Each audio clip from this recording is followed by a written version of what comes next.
I was reading a book during the week, and it spoke about this little girl who was 8 years old, and her name was Tess. It was an American writer. And Tess was listening to mommy and daddy who were arguing because her brother was sick. So they were arguing, and it got to a point in their argument when she heard them say, what he needs is a miracle. Tess, at 8 years old, loved her brother so much that she ran to her room and got her piggy bank, and she broke it open. And when she counted what money she had, because it was the US, it was $1.11. She took that and ran to the pharmacy. When she got to the pharmacy, the pharmacist was there and in discussion with a well-dressed man. And she waited, and they were just there in conversation.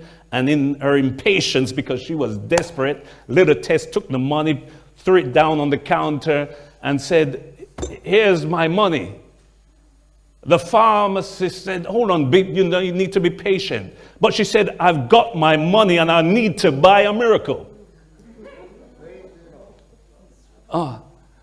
The pharmacist said, "We don't sell miracles here." But the man who was well-dressed said, "Why do you need a miracle?"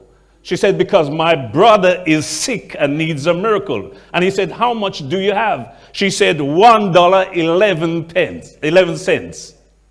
He said, "You know what? I think that's enough to buy a miracle." And this was the great neurosurgeon, Dr. Carlton Armstrong, who was there when he heard the girl's plea.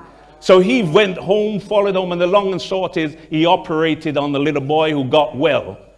And afterwards, mommy and daddy was talking, and they said, "Oh, thank God for this, doctor. We wonder how much it cost." And little Tess at 8, she just smiled to herself because she knew that it cost $1.11. I keep saying pence. Praise the name of the Lord. The challenge is, was it about the miracle? And why I thought of that story, because I was thinking about where we are going.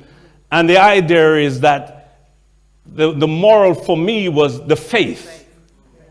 The faith believing that if she could just buy a miracle, her brother would be well.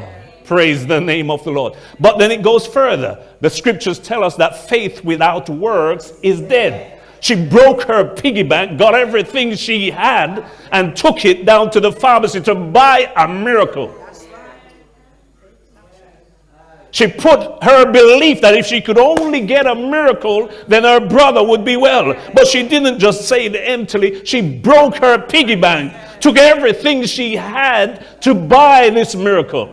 Church, we need not only to talk about faith, but we need to put faith in action. And whatever it takes to serve the Lord our God, we need to walk by faith and not by sight.